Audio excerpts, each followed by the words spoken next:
So now starting with the first one. Iman, can you name these three apparatuses? A submerging cylinder and its burette ठीक है, और तीसरा क्या? and its a ठीक है, third one is a pipette. ठीक है. फिर से मैं एक दफा ना जैसे क्विक बैकग्राउंड ऑन कि कहाँ पे गया हमारा, कि when do you use a measuring cylinder, कि it's not very accurate but it's quick and fast. ठीक है, तो अगर आपने कोई चीज़ जल्दी से मेजर करनी है और जल्दी से कहीं उस लिक्विड को उल्टा देना है, so a measuring cylinder is very good. ये सिलेंडर रेडी पता नहीं कहाँ चला गया. एंड ब्यूरेट का ये कि it's fast and it's very accurate. लेकिन इसका प्रॉब्लम है कि इट्स वेरी वेरी स्लो. तो अगर आपने जल्दी से कहीं कोई लिक्विड पोर करना है तो you can't really pour it quickly. Time लगता है उसको खाली होते हुए. It always opens up drop by drop. And burette का पर्पस ये होता है, मेजरमेंट डिवाइस है, लेकिन it's specifically used in titrations. कि टाइट्रेशंस के अंदर what you do is कि you have you're reacting to substances X and Y. तो आप क्या करते हो कि एक को और आपको ये नहीं पता कि कितनी क्वांटिटी ऐड करनी है X की, तो आप ना नीचे टैप ऑन ऑफ करते रहते हो. उसको थोड़ा सा ऑन करते हो, चेक करते हो रिएक्शन कंप्लीट हुआ है कि नहीं हुआ, थोड़ा और तो नहीं डालना. तो फिर आप टैप दोबारा ऑन कर देते हो, फिर दोबारा ऑफ करते हो, फिर चेक करते हो. तो जब आपको पता नहीं होता, कंफर्म नहीं होता कि what quantity of a certain reagent और केमिकल इज रिक्वायर्ड, तो आप ब्यूरेट यूज करते हो. और फिर वो कितनी क्वांटिटी डाली है वो आप इस तरह मेजर करते हो कि स्टार्टिंग पॉइंट होता है कि जहां तक आपने उसको फिल किया हुआ था और जहां तक वो खाली हो गया, उनका जो डिफरेंस है. So it's always the initial bureau reading and final bureau reading. The difference is the volume that's added. ठीक है ईमान, is this clear? yes. And pipette का क्या रोल था? पिपेट का रोल था कि it's again very accurate. Pipette का मसला है कि वो उसके ऊपर मार्क ही सिर्फ एक होता है. और यूजली रिमेंबर, ये एपरेटस जो होते हैं इनका वॉल्यूम फिक्स नहीं होता. वो आप जो भी मेकर है ना उससे आप कह दो कि इस वॉल्यूम का बना दे, वो उस वॉल्यूम का बना देता है. लैब में 25 cm के भी पड़े होते हैं, 10 cm, मतलब जो आपका दिल करता है वो आपको तो वॉल्यूम जो होती है, कैपेसिटी जो होती है इन एपरेटसेस की, वो आपकी मर्जी पे होती है. ठीक है, usually it's 25 cm cube in the lab, school laboratory. और इसके ऊपर एक ही मार्क होता है, और ये भी बहुत एक्यूरेट होता है और ये भी बहुत स्लो होता है. ठीक है, वो मसले इसके भी हैं. इसका पर्पस डिफरेंट है. इसका पर्पस ये कि आप ना लेट्स से एक कंटेनर के अंदर ना बहुत सारा सोल्यूशन बनाते हो, तो फिर उसको ना लेट्स से चार स्टूडेंट्स एक्सपेरिमेंट कर रहे हैं. तो उन चार स्टूडेंट्स को ना आपने ट्रांसफर करना है थोड़ा थोड़ी अमाउंट. और 25 cm क्यूब लेट्स से ना मैंने इसको देना है, इसको भी देना है, इसको भी देना है, तो उसके लिए आप पिपेट यूज करते हो. कि वो इधर से वो सक्शन डिवाइस होती है, that's known as a pipette filler. Usually it's a rubber pipette filler. अब इलेक्ट्रॉनिक पिपेट फिलर्स भी आते हैं. तो it's used specifically to transfer a very fixed volume, a very specific volume of liquid from one container to the other container, like a dropper. इधर से fill किया, इधर से एम्प्टी कर दिया, दैट्स इट. तो ये तीनों का मैंने थोड़ा सा ब्रीफ क्विक बैकग्राउंड दे दिया. जस्ट सेकेंड, कहाँ पे गया हमारा? अच्छा, नेक्स्ट इज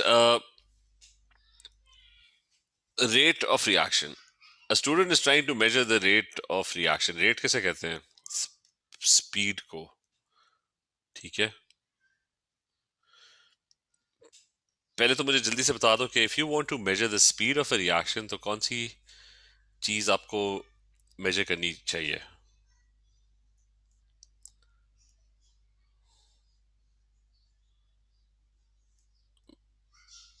ईमान, किसी भी रिएक्शन की अगर स्पीड मेजर करनी है तो इन चारों में से which one is the most essential?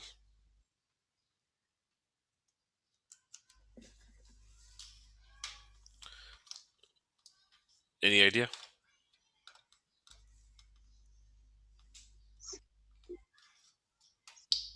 So clock? No, maybe. नहीं, क्लॉक ही आंसर. क्लॉक जो है वो सबसे ज्यादा असेंशियल चीज है, क्योंकि क्लॉक के बगैर ना वो स्पीड आप मेजर ही कर सकते हैं. स्पीड जो होती है इट्स ऑलवेज अच्छा, स्पीड होती क्या है केमिस्ट्री के अंदर या कहीं कहीं पे भी? फिजिक्स के अंदर तो स्पीड बड़ी वेल डिफाइंड है। लेकिन it's any change with respect to time, कि वो चेंज कितनी जल्दी हो रही है। ठीक है, फिर चेंज हैपेंस वेरी क्विकली, और वो चेंज मतलब the change could be anything. अगर आप केमिकल रिएक्शन की स्पीड मेजर कर रहे हो ना, तो मतलब वो फिजिक्स वाला डिस्टेंस ओवर टाइम तो आप नहीं लगा सकती।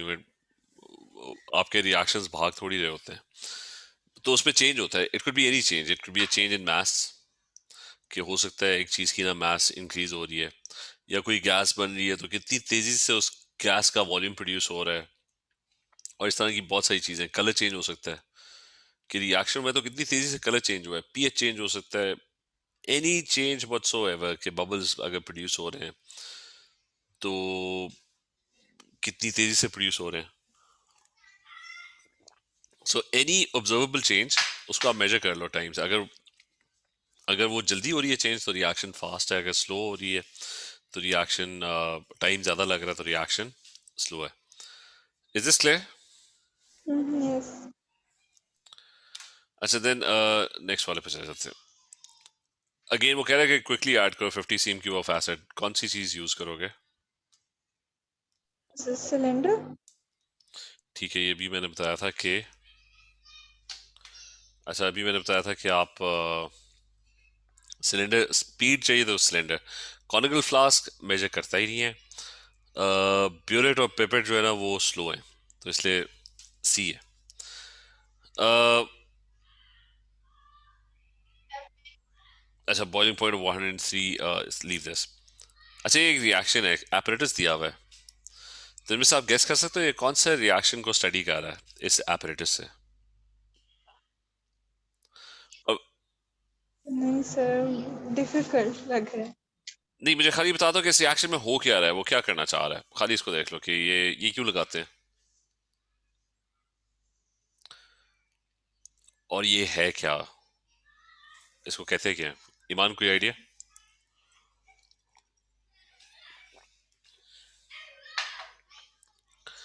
इसको अगर हम मतलब गैस कलेक्शन में यूज होती है।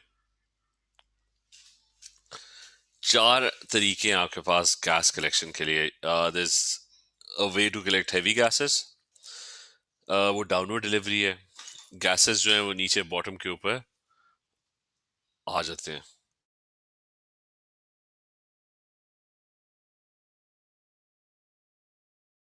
अच्छा, this is downward delivery heavy gases के लिए। और हैवियर देन एयर, एयर की जो मास होती है ना, जो प्योर टेबल में, दैट्स अप्रॉक्सिमेटली 29। असल में एयर तो कोई चीज नहीं होती। Air is a mixture of nitrogen and oxygen. तो नाइट्रोजन जो होता है ना वो 28 होता है, और ऑक्सीजन जो होता है वो 32 होता है। तो उनकी जो एवरेज आती है ना वो 29। तो heavy gases it's this. If you have light gases तो वो ऊपर जाती हैं, तो उनको आप इससे इस तरीके से मेजर करते हो। Uh, लेकिन इसके अंदर ना आपको, आप वो नहीं कर सकते, मेजर नहीं कर सकते वॉल्यूम, क्योंकि आपको गैस नजर नहीं आ रही। मतलब इससे इमेजिन करो कि आप एक ग्लास को ना फिल कर रहे हो पानी से, और पानी जो है ना वो आपको नजर ही नहीं आ रहा। तो आपको पता कैसा लगेगा कि ग्लास आधा फिल हो गया है या पूरा फिल हो गया है या क्वार्टर फिल हुआ है, जब आपको वो नजर ही नहीं आ रहा। तो गैसेस का भी ये, ज्यादातर गैसेस जो है यू कांट सी देम। अगर आप इसको फिल कर रहे हो कार्बन डाइऑक्साइड गैस से, या इसको फिल कर रहे हो हाइड्रोजन गैस से, तो जब वो आपको नजर ही नहीं आ रही तो आप उनका वॉल्यूम मेजर किस तरह करोगे? Iman, is this clear? Yes sir. अच्छा, फिर एनीवेज, गैस सिरिंज जो है ना वो मेजरमेंट डिवाइस है, और ये इसका ये होता है कि जैसे जैसे गैस प्रोड्यूस होती जाएगी ना, ये इधर से गैस आ रही है, तो ये पिस्टन ऑटोमेटिकली पीछे मूव करता रहेगा। तो आपको एग्जैक्ट पता होगा कि कितना वॉल्यूम गैस का ना भर चुका है। तो सिरिंज जिस तरह मूव करती है, उसका पिस्टन पीछे की तरफ मूव करता रहेगा जैसे जैसे गैस आती रहेगी। और इसका भी है कि इसको आप ऊपर तक लिक्विड से भर लेते हो, और फिर होता ही है कि दिस इज कॉल्ड, इन सारों के नाम है, this one is called collecting gases over water. इनके भी नाम है, अपर डिलीवरी, डाउनर डिलीवरी। अच्छा, इन दोनों में ना आपको गैस कलेक्ट होते हुए नजर आती है। मतलब बबल्स आर फॉर्म्ड, वो बबल्स यहाँ जाके तो यहाँ पे एक पॉकेट ऑफ एयर, मतलब पॉकेट ऑफ गैस बनती जाएगी, and you would be able to tell कि भाई इतनी गैस बन गई है, पानी नीचे पुश होता रहेगा। तो but this one is not soluble, not suitable for soluble gases, क्योंकि वो तो पानी में ही मिक्स हो जाएंगी। ठीक है, ये चारों चारों तरीके क्लियर है। Yes sir. अच्छा, अब अ, उस पे चले जाते हैं, क्वेश्चन पे वापस। तो गैस कलेक्ट हो रही है, ठीक है, तो इट्स अ रिएक्शन जिसके अंदर गैस बन रही है, प्रोड्यूस हो रही है, राइट। और तो मुझे बताओ कि इन चारों मतलब, तो बेसिकली एक ऐसा रिएक्शन है जिसके अंदर आप गैस प्रोड्यूस कर रहे हो। मुझे बताओ इन चारों में से किस रिएक्शन के अंदर दिस गैस बीइंग प्रोड्यूस्ड।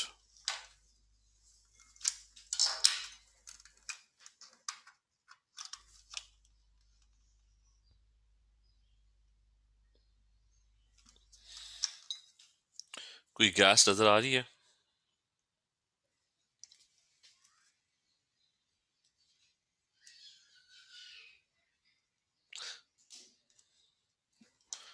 अच्छा, बारी बारी ना हम थोड़ा सा इंट्रोडक्शन भी कर लेते हैं कि ऑल्दो मतलब ये सारी चीजें नहीं पड़ी हुई, but still just a brief introduction के। अच्छा, ये ब्रोमीन है। ब्रोमीन जो है ना, एक लिक्विड है जो आगे जाके आप बहुत ज्यादा पढ़ोगे, ठीक है। पता होना चाहिए Br2 होता क्या है। तो मैं इसके ऊपर एक सेकेंड, Br2 ब्रोमीन, ठीक है। एक तो ब्रोमीन का पता होना चाहिए, it's a red brown liquid, और जो ये ऑरेंज फ्यूम्स प्रोड्यूस करता है। तो लिक्विड रेड ब्राउन होता है, और जब वो और जल्दी इवेपोरेट कर जाता है, it produces these orange fumes, it's pretty toxic. तो ब्रोमीन का पता होना चाहिए। फिर आपको ये क्या है, H2 गैस नहीं है? Yes sir, gas. तो यही रिएक्शन होगा ना, क्योंकि इसमें गैस प्रोड्यूस हो रही है। तो उससे क्या, which reaction is being studied, तो H2 एक गैस है। ब्रोमीन नहीं हो सकता, क्योंकि ब्रोमीन जो है वो लिक्विड है, मतलब ब्रोमीन जो है वो इवेपोरेट करता है, लेकिन इट्स नॉट अ गैस। तो क्वेश्चन का सिंपल आंसर था कि किसके अंदर गैस बन रही है, तो वो ये वाला है कि हाइड्रोजन इज अ गैस, और मैग्नीशियम एक मेटल होता है, वो सॉलिड है, तो वो एक मैग्नीशियम का पीस पड़ा हुआ है यहाँ पे। और तो ये इसका ना आंसर था। अच्छा, anyways this one, a student was provided with only a thermometer, stopwatch and a beaker। तो कौन सी चीजें मेजर कर रहा है वो?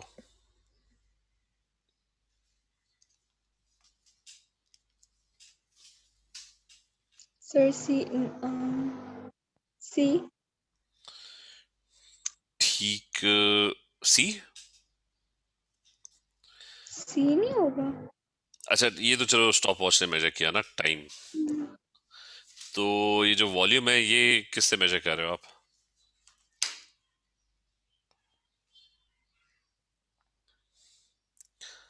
थर्मोमीटर क्या मेजर करता है?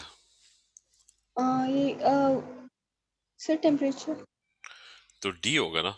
अच्छा, ओ ये हाँ हाँ हाँ हाँ।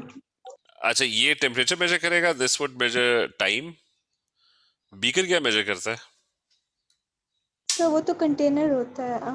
ठीक है, एग्जैक्टली वो कुछ नहीं मेजर करता, हाँ। ठीक है। बीकर कुछ नहीं मेजर करता, कॉनिकल फ्लास्क भी कुछ नहीं मेजर करता, वो दोनों कंटेनर्स है। अच्छा फिर,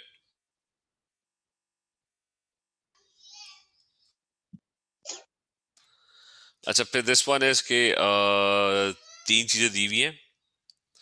उससे क्या, which process is needed to find out, which equipment is needed to find out whether dissolving a salt in water is an endothermic process।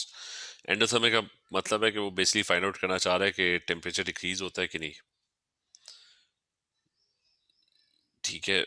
तो वो कह रहा है कि एक्सपेरिमेंट ये है कि सॉल्ट को पानी में डाल रहे हैं, तो क्या टेम्परेचर ड्रॉप होगा कि नहीं होगा। तो कौन सा एपरेटस चाहिए इसमें?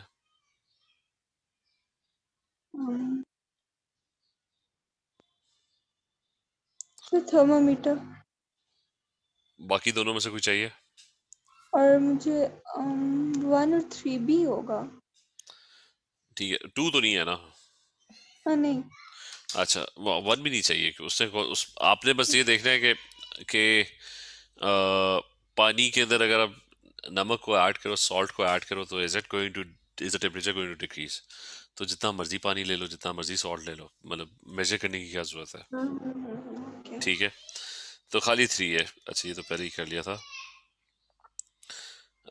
स्पीड ऑफ रिएक्शन ये क्लॉक होगा, उसके बगैर स्पीड ऑफ रिएक्शन नहीं हो सकता। ये क्या है? वो कह रहे हैं, a student mixes 25 cm³ of dilute hydrochloric acid with different volumes of aqueous sodium hydroxide. Each time the student measures the change in temperature. Which piece of apparatus is not needed?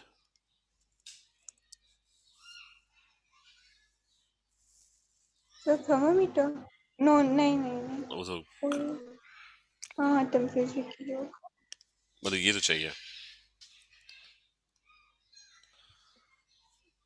Beaker चाहिए।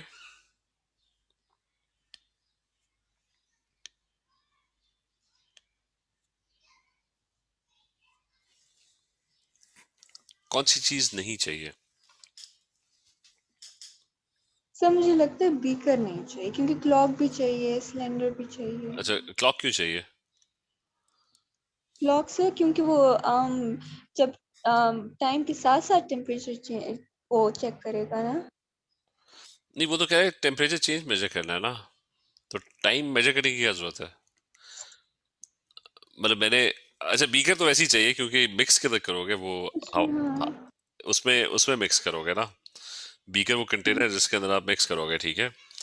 तो आपने वो hydrochloric acid और ये जो भी NaOH है उसको मिक्स कर दिया इसमें।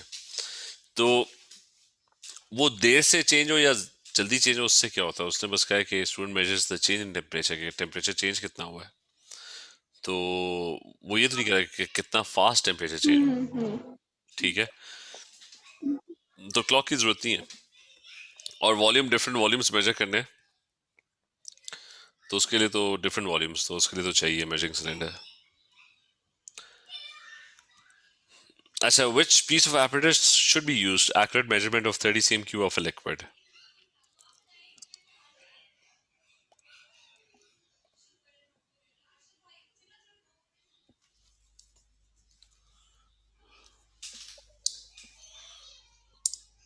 ये तो आसान है, एक्यूरेट मेजरमेंट के लिए कौन सा यूज करते हैं? सर आप ब्यूरेट का दोबारा समझा देंगे, मुझे समझ नहीं आई थी।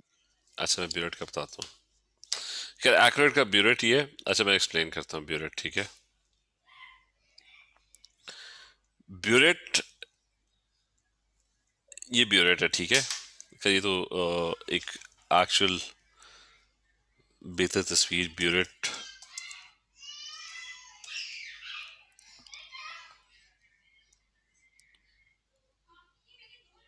अच्छा, ये आपके पास ब्यूरेट है, काफी लॉन्ग सिलेंड्रिकल डिवाइस होती है, ये सही है। बल्कि इसको कॉपी कर लेते हैं।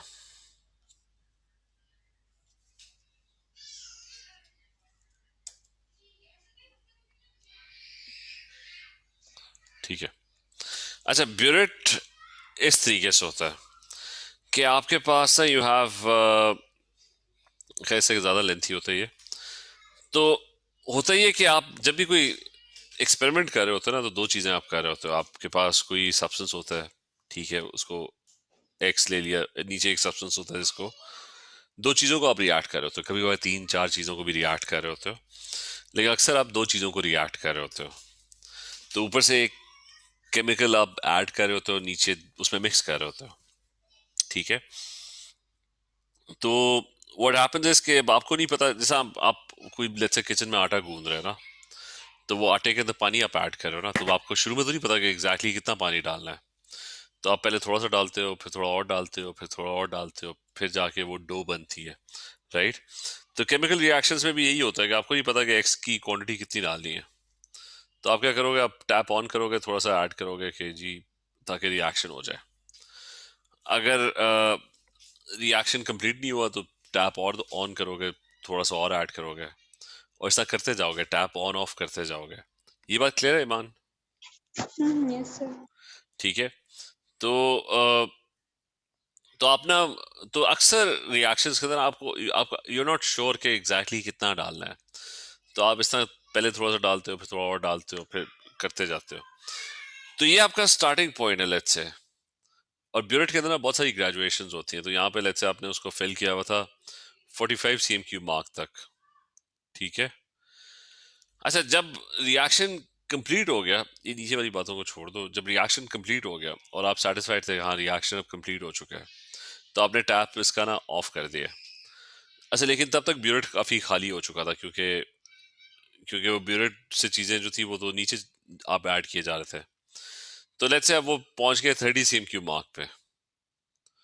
तो मुझे बताओ ये एक्स कितना ऐड किया आपने, कितना वॉल्यूम एक्स बीच में ऐड किया? मतलब दोनों का डिफरेंस होगा, 15। ठीक है, 15 CM cube exactly. So the point is कि burette is a measurement device, कि आप उससे ना बड़ा एक्यूरेटली बता सकते हो कि कितना आपने वॉल्यूम ऐड किया। But the thing with burette says कि इसको टाइट्रेशन कहते हैं।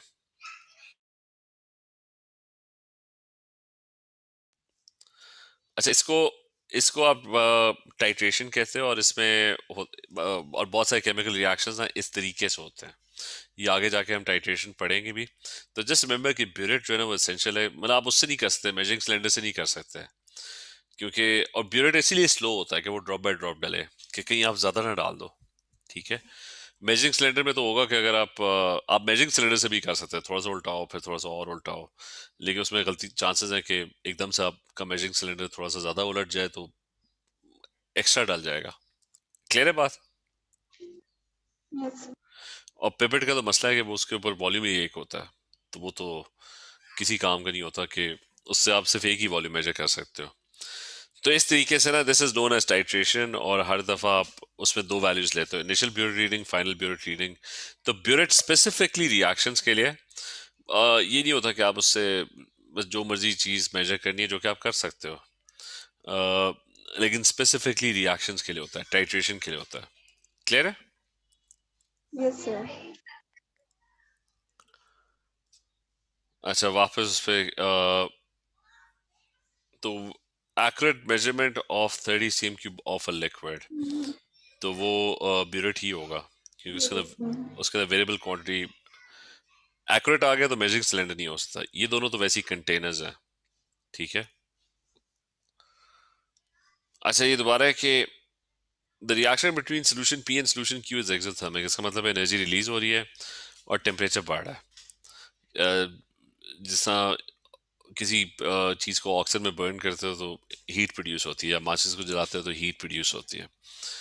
अच्छा, student is told to test this statement by mixing, तो वो कह रहा है कि इसका एक्सपेरिमेंट, इसको कंफर्म करो इस स्टेटमेंट को, कि इन दोनों सॉल्यूशंस को ना पी एंड क्यू को मिक्स करो and measure the temperature change. तो कौन से दो पीसेस ऑफ एपरेटस चाहिए?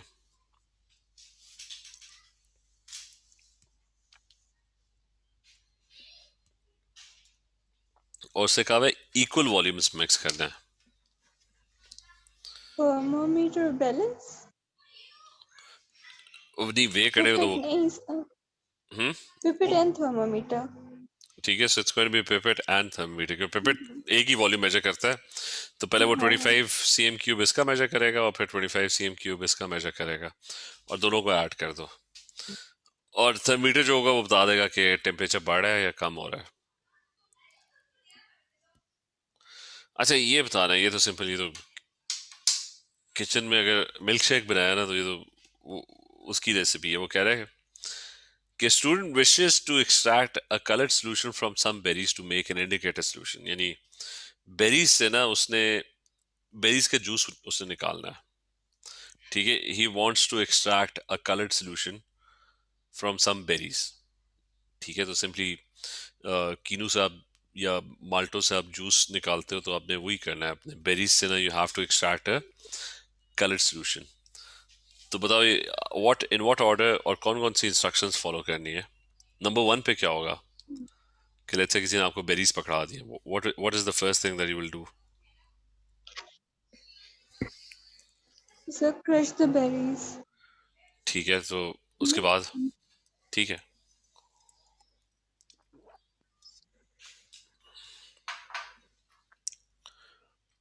फिर क्या होगा?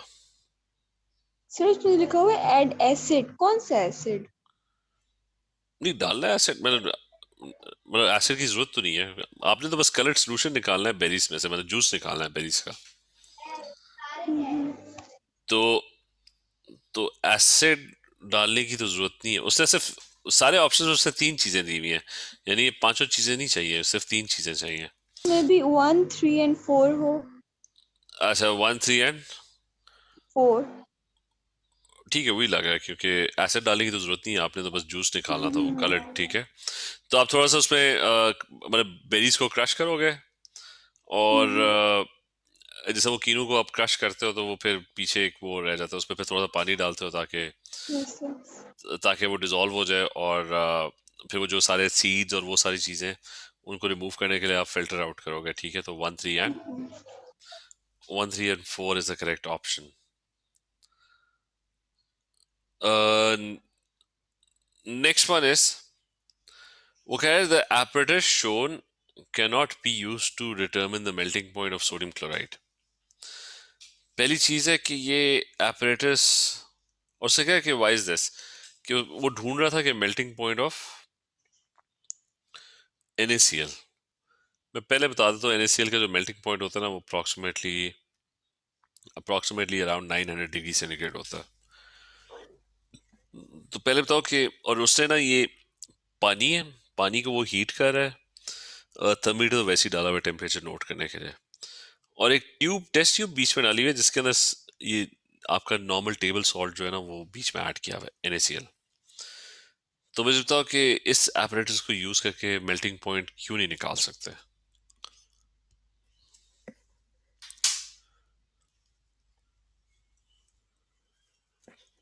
और मुझे थोड़ा सा आइडिया दो कि इस मैक्सिमम टेम्परेचर इसका क्या होगा।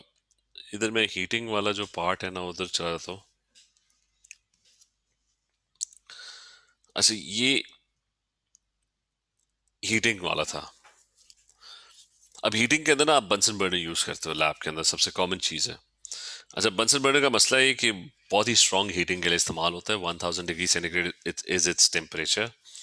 और तो अगर NaCl को आपने मेल्ट करना है तो उसके लिए स्ट्रॉन्ग 1000 डिग्री सेंटीग्रेड टेम्परेचर के अंदर उसको हीट करो, बहुत स्ट्रॉन्ग फ्लेम होता है। तो वो क्या कर रहा है, वो वाटर बाथ यूज कर रहा है, this is known as a water bath. Water का इशू ये होता है कि वाटर बाथ आप जेंटल हीटिंग के लिए यूज करते हो, क्योंकि ये इनडायरेक्ट हीटिंग होती है। मतलब बंसन बर्नर अभी भी लगा हुआ है, लेकिन बंसन बर्नर जो है ना वो हीट कर रहा है बीकर को, और बीकर में जो पानी है ना वो हीट अप कर रहा है। अब पानी जो है ना उसका टेम्परेचर डजंट एक्सीड 100, वो स्टीम में कन्वर्ट हो जाता है इफ इट एक्सीड्स 100। तो बंसन बर्नर जो है that's heating the water, and the water temperature can not rise above 100। तो ये जो भी ट्यूब बीच में डाली होगी ना दैट उसका टेम्परेचर 100 से ज्यादा नहीं हो सकता। Iman, is this clear? Yes sir. तो गलती वो ये कर रहा है कि उसको चाहिए था कि NaCl को डायरेक्ट बंसन बर्नर में हीट करे। This is known as a water bath. अगर आपने जेंटली हीट करना है ना तो आप उसको पानी के अंदर ना हीट करते हो, और इनडायरेक्ट हीट करते हो कि पहले आप पानी को हीट करते हो, और पानी से जो हीट प्रोड्यूस हो रही है वो फिर उस ट्यूब में जाती है, और टेम्परेचर नेवर एक्सीड्स 100। और पानी के टेम्परेचर वेरी भी बहुत, मतलब अगर आपने देखा होगा ना गर्म पानी की एक लेट से कोई आपने उस पे चूल्हे पे गर्म पानी गर्म किया है, तो वो ठंडा होते हुए भी टाइम लेता है उसको। वाटर जो है ना वो टेम्परेचर बड़ा स्लोली चेंज होता है। तो अगर आप चाहते हो ना कि टेम्परेचर जल्दी चेंज ना हो और थोड़ा कांस्टेंट रहे, तो वाटर, इसलिए आप वाटर को हीट करते हो, वाटर के अंदर वो चीज़ डाल देते हो, क्योंकि वाटर में टेम्परेचर फ्लक्चुएशन जो है ना that doesn't happen very quickly. गर्म पानी है ना उसको टाइम लगता है ठंडा होने में। कुछ चीज़ें बहुत जल्दी ठंडी हो जाती हैं, कि मतलब अगर आप आयरन की या मेटल की चीज़ होगी ना तो वो एक तो गर्म भी बहुत ज़्यादा होंगी, लेकिन वो कूल डाउन भी बहुत जल्दी होती है। पानी ऑन द अदर हैंड आप उसको जिस टेम्परेचर पे ले जाते हो ना वो उसी के ऊपर रहता है थोड़ी देर तक, मतलब इतनी जल्दी वो टेम्परेचर चेंज नहीं करता। So is this idea clear कि जेंटल हीटिंग के लिए यूज करते हैं? Yes sir. ठीक है।